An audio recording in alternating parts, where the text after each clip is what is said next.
بسم اللہ الرحمن الرحیم۔ ملفوظات حضرت مسیح موعود۔ دنیا میں گناہ کے سیلاب کا طوفان آیا ہوا ہے اور اس دریا کا گویا بند ٹوٹ گیا ہے۔ اب سوال یہ ہوتا ہے کہ یہ گناہ جو کیڑوں کی طرح چل رہے ہیں، کوئی ایسی صورت بھی ہے کہ جس سے یہ بلا دور ہو جائے اور دنیا جو خباثت اور گناہ کے زہر اور لعنت سے بھر گئی ہے کسی طرح پر صاف ہو سکتی ہے یا نہیں؟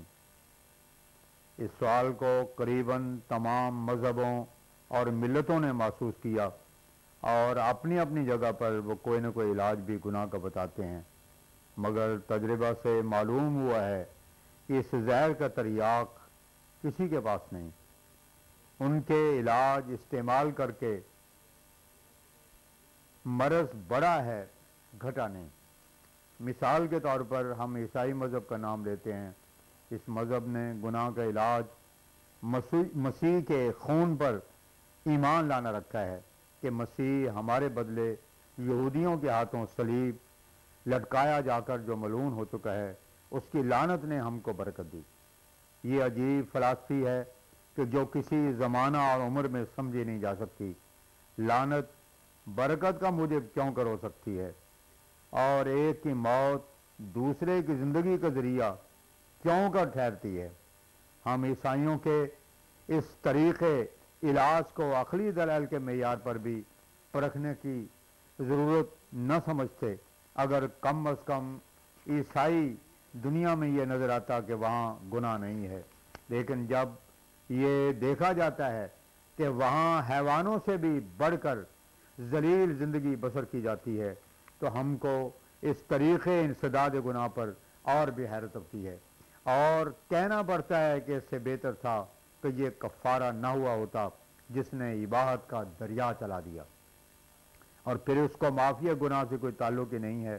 اسی طرح پر دوسرے لوگوں نے جو طریقے نجات کے ایجاد کیے ہیں وہ اس قابل نہیں ہیں کہ ان سے گناہ کی زندگی پر کبھی موت وارد ہوئی ہو۔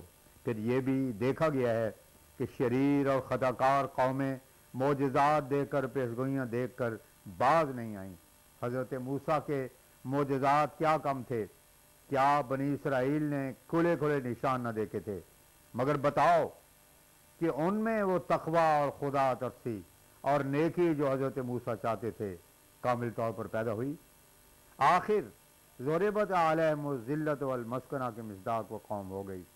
پھر حضرت مسیح کے معجزات دیکھنے والے لوگوں کو دیکھو تو ان میں کہاں تک نیکی اور پرہیزگاری اور وفاداری کے اصولوں کی رعایت تھی؟ ان میں سے ہی ایک اٹھا اور اے ربی تجھ پر سلام کہتے ہوئے پکڑوا دیا اور دوسرے نے سامنے لعنت کی۔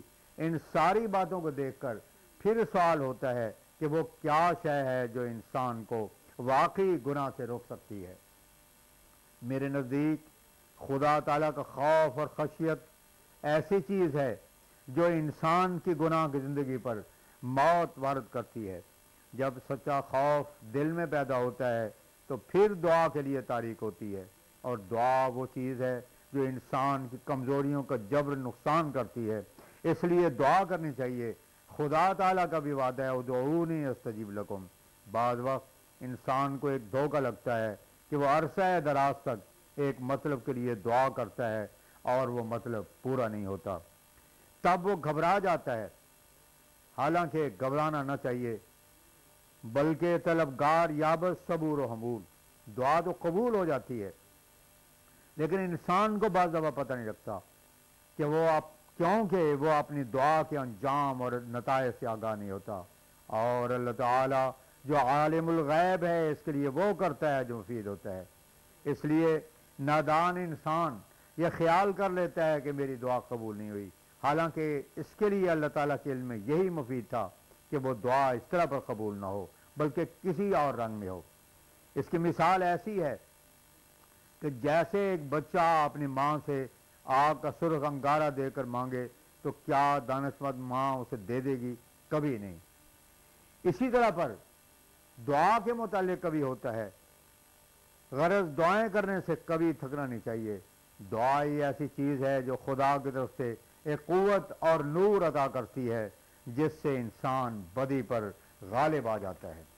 مجھے بارہا اس امر کا خیال آیا کہ ہماری جماعت یہ افسوس نہیں کر سکتی کہ ہمیں خدا تعالیٰ نے کچھ نہیں دیا ہے، بلکہ یہاں تو اس قدر ثبوت اور نشانات اس نے جمع کر دی ہیں کہ سلسلہ نبوت میں اس کی نظیریں بہت تھوڑی ملیں گی۔ اللہ تعالیٰ نے کوئی پہلو ثبوت کا خالی نہیں رکھا۔ نصوص قرآنیہ و حدیثیہ ہماری تائید کرتے ہیں، اور عقل اور قانون قدرت ہمارے مؤید و معاون ہیں۔ آسمانی تائیدات اور شواہد ہمارے ساتھ ہیں، پھر کسی پہلو میں کمی نہیں۔ میں نے ارادہ کیا ہوا ہے کہ اپنی جماعت کی سہولت اور آسانی کے لیے 3 قسم کی ترتیبیں اپنے دعوی دلائل کے متعلق دوں، اور پھر وہ ترتیب شدہ نقشہ چھاپ دیا جاوے۔ ایک نقشہ تو حروف تہجی کی ترتیب پر ان نصوص قرآنیہ اور حدیثیہ کو جو ہمارے مؤید ہیں، دوسرا نقشہ عقلی دلائل اور قانون قدرت کے شواہد کا ہو، یہ بھی حروف تہجی کی ترتیب سے ہو۔ ایسا ہی تیسرا نقشہ نشانات اور تائیدات سماویہ کا ہو جو ہمارے رسول اللہ صلی اللہ علیہ وسلم نے مقرر کیے تھے یا خدا تعالیٰ نے ہمارے ہاتھ پر ظاہر کیے۔ مثلا ان کی ترتیب یوں سمجھیے: الف، اس سے ابرا کا نشان لو۔ یہ وہ نشان ہے جو Mister Douglas deputy commissioner Gurdaspur کے سامنے پورا ہوا۔ امرتسر کے ایک پادری ڈاکٹر کلارک نے مجھ پر اقدام قتل کا مقدمہ بنایا تھا کہ عبدالحمید نام ایک شخص کو گویا میں نے اس کے قتل کے لیے بھیجا ہے۔ یہ مقدمہ مسٹر ڈگلس کے سامنے پیش ہوا اور خدا تعالیٰ کے وعدے اور پیشگوئی کے موافق مجھے بری کیا، جیسے کہ پہلے الہام ابرا ہو چکا تھا۔ جو لوگ اس وقت یہاں ہمارے پاس موجود تھے اور دوسرے مقامات کے لوگ بھی اس امر کے گواہ ہیں، کیونکہ مولوی عبدالکریم صاحب کی عادت ہے کہ جب کوئی الہام وہ سنتے ہیں اسے فوراً بذریعہ خطوط پھیلا دیتے ہیں۔ اس طرح پر یہ الہامات جو اس مقدمے کے نام نشان سے بھی پہلے ہوئے تھے ہماری اپنی جماعت میں پورے طور پر اشاعت پا چکے تھے، اور وہ سب لوگ جانتے تھے کہ مقدمہ سے پہلے ان ھذا الا تحدید الحکام اور صادقاں باشد کی ایام بلا وغیرہ الہام ہوئے تھے، اور ان سب کے بعد اللہ تعالیٰ نے خبر دے دی تھی کہ ابرا یعنی بے قصور ٹھہرانا۔ ایک دانشمند اور سلیم الفطرت اس عظیم الشان نشان سے بہت بڑا فائدہ اٹھا سکتا ہے۔ اگر اللہ تعالیٰ کی عظمت دل میں نہ ہو تو اور بات ہے، مگر خدا ترس اور متقی آدمی سمجھ لیتا ہے کہ یہ پیشگوئی اس طرز کی نہیں ہے جیسے راول ہاتھ دے کر اناب شناب بتا دیتے ہیں۔ یہ خدا کی باتیں ہیں جو قبل از وقت ہزارہ انسانوں میں مشتہر ہوئیں اور آخر اسی طرح ہوا، ورنہ کیا کسی کے خیال میں اور وہم میں یہ بات آ سکتی تھی کہ مثل پورے طور پر مرتب ہو جاوے اور عبدالحمید اپنے اظہار بھی دے کہ ہاں بھیجا ہے، ہاں مجھے بھیجا ہے، آخری وقت پر جو فیصلہ لکھنے کا وقت سمجھا جاتا ہے۔ خدا تعالیٰ نے مسٹر ڈگلس کے دل میں القاء کیا کہ یہ مقدمہ بناوٹی ہے اور اس کے دل کو غیر مطمئن کر دیا۔ چنانچہ اس نے کپتان لیمارچن کو جو ڈسٹرکٹ سپرنٹینڈنٹ پولیس تھا کہا کہ میرا دل اس سے تسلی نہیں پاتا، بہتر ہے کہ تم اس مقدمہ کی تفتیش کرو اور عبدالحمید سے اصل حالات معلوم کرو۔ چنانچہ جب کپتان لیمارچن نے اس سے پوچھا تو اس نے پھر وہی پہلا بیان دیا، مگر جب کپتان صاحب نے اسے کہا کہ تو سچ سچ بتا، عبدالحمید رو پڑا اور اقرار کیا کہ مجھے تو سکھایا گیا تھا۔ اب بتاؤ کہ کیا یہ انسان کا کام ہے؟ کیا ہر روز یہ لوگ مقدمات میں اس طرح کیا کرتے ہیں، واقعات پر فیصلے دیتے ہیں، یہ دل کی تسلیوں کو دیکھتے ہیں؟ یہ خدا تعالیٰ کی قدرت کا کرشمہ تھا، جو وہ وعدہ کر چکا تھا وہی ہونا تھا۔ پس ابرا کا نشان عظیم الشان نشان ہے جو الف کے بعد میں ہے، اور پھر اسی طرح اسی مد میں آوا کا نشان ہے۔ جو خدا تعالیٰ نے قادیان کو تعاون کی افراتفری سے محفوظ رکھنے کے متعلق دیا ہے۔ انہو اول قریہ ملک میں تعاون کثرت سے پڑا ہوا ہے اور خدا تعالیٰ قادیان کے انتشار اور موت القلاب سے محفوظ رہنے کی بشارت دیتا ہے کہ اس گاؤں کو اپنی پناہ میں لے لیا ہے، یعنی اس گاؤں پر خصوصیت سے فضل رہے گا۔ آوا کے اصل معنی یہ ہیں کہ اسے منتشر نہ کیا جاوے، اور جبکہ عام طور پر قانوناً یہ امر روا رکھا گیا ہے کہ کسی گاؤں کو جبراً باہر نہ نکالا جاوے، تو صاف معلوم ہوتا ہے کہ اس سے مراد یہ ہے کہ وہ افراتفری اور موت القلاب جو دوسرے شہروں میں پڑی ہے، اس سے خدا تعالیٰ قادیان کو محفوظ رکھے، یعنی یہاں تعاون جارف نہ ہوگی۔ پھر اسی طرح الف کے مد میں ابنا کا نشان ہے۔ کتابوں اور اشتہاروں کو پڑھو تو صاف معلوم ہوگا کہ ہر ایک کی پیدائش سے پہلے ایک اشتہار دیا گیا ہے اور بتایا گیا ہے کہ لڑکا پیدا ہوگا، چنانچہ ان اشتہاروں کے موافق یہ لڑکے پیدا ہوئے ہیں، اور پھر یہاں تک کہ تعداد بھی بتا دی کہ 4 لڑکے ہوں گے، اور چوتھے لڑکے کی بابت یہ بھی اعلان کر دیا کہ عبدالحق نہ مرے گا جب تک چوتھا لڑکا پیدا ہونے کی خبر نہ سن لے۔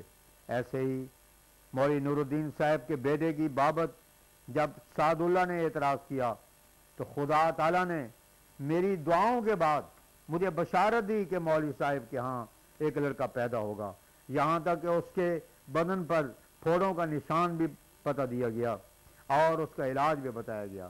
اب کیا اشتہار پہلے سے نہیں دیا گیا تھا؟ اب دیکھ لو کہ اس اشتہار کے موافق وہ بچہ عبدالحی نام مولوی صاحب کے گھر میں پیدا ہو گیا، اور اس کے پھوڑوں کے نشانات بھی ہیں۔ یہ وہی خصوصیتیں ہیں جو انبیاء بنی اسرائیل کے وقت ہوا کرتی تھیں۔ پھر اس کے ساتھ الیس اللہ بکافٍ عبدہ کا نشان ہے۔ یہ بہت پرانا الہام ہے اور اس وقت کا ہے جبکہ میرے والد صاحب مرحوم کا انتقال ہوا۔ میں لاہور گیا ہوا تھا، مرزا صاحب کی بیماری کی خبر جو مجھے لاہور پہنچی، میں جمعہ کو یہاں آ گیا تو درد گردہ کی شکایت تھی، پہلے بھی ہوا کرتا تھا۔ اس وقت تخفیف تھی، ہفتے کے دن دوپہر کو حکا پی رہے تھے اور ایک خدمتگار پنکھا کر رہا تھا۔ مجھے کہا کہ اب آرام کا وقت ہے، تم جا کر آرام کرو۔ میں چوبارے میں چلا گیا، ایک خدمتگار جمال نام میرے پاؤں دبا رہا تھا۔ تھوڑی سی ورودگی کے ساتھ اعلان ہوا والسماء والطارق، اور ماں نے اس کے ساتھ یہ تفہیم ہوئی۔ اب میں نہیں کہہ سکتا کہ لفظ پہلے آیا یہ تفہیم، قسم ہے آسمان کی اور قسم ہے اس حادثے کی جو غروب آفتاب کے بعد ہونے والا ہے۔ گویا خدا تعالیٰ عذاب پرسی کرتا ہے۔ یہ ایک عجیب بات ہے جس کو ہر ایک نہیں سمجھ سکتا۔ ایک مصیبت بھی آتی ہے اور خدا اس کی عذاب پرسی بھی کرتا ہے، کیونکہ ایک نیا عالم شروع ہونے والا تھا، اس لیے خدا تعالیٰ نے قسم کھائی۔ مجھے یہ دیکھ کر خدا تعالیٰ کا عجیب احسان محسوس ہوا کہ میرے والد صاحب کے حادثہ انتقال کی وہ قسم کھاتا ہے۔ اس الہام کے ساتھ ہی پھر میرے دل میں بشریت کے تقاضے کے موافق یہ خیال گزرا، اور میں اس کو بھی خدا تعالیٰ کی طرف سے سمجھتا ہوں کہ چونکہ معاش کے بہت سے اسباب ان کی زندگی سے وابستہ تھے، کچھ انعام انہیں ملتا تھا اور کچھ اور مختلف صورتیں آمدنی کی تھیں جس سے کوئی 2000 کے قریب آمدنی ہوتی تھی، میں نے سمجھا کہ اب وہ چونکہ ضبط ہو جائیں گے اس لیے ہمیں ابتلا آئے گا۔ یہ خیال تکلف کے طور پر نہیں بلکہ خدا ہی کی طرف سے میرے دل میں گزرا، اور اس کے گزرنے کے ساتھ ہی پھر یہ الہام ہوا الیس اللہ بکافٍ عبدہ، یعنی کیا اللہ تعالیٰ اپنے بندے کے لیے کافی نہیں ہے؟ چنانچہ یہ الہام میں نے ملاوہ مل اور شرمپت کی معرفت ایک انگشتری میں اس وقت لکھوا لیا تھا جو حکیم محمد شریف کی معرفت امرتسر بنوائی تھی، اور وہ انگشتری میں کھدا ہوا الہام موجود ہے۔ اب دیکھ لو کہ اس وقت سے لے کر آج تک کیسا تکفل کیا۔ اگر کسی کو شک ہو تو ملاوہ مل اور شرمپت سے پوچھ لے، محمد شریف کی اولاد موجود ہے، شاید وہ مورکون بھی موجود ہو، تکفل بڑھتا گیا ہے یا نہیں؟ جس قدر ضرورتیں پیش آتی گئی ہیں خود اس نے اپنے وعدے کے موافق تکفل کیا ہے اور کرتا ہے۔ اب بتاؤ کہ کیا یہ کوئی چھوٹا سا نشان ہے؟ اس طرح پر الف میں اور بہت سے نشان آ سکتے ہیں۔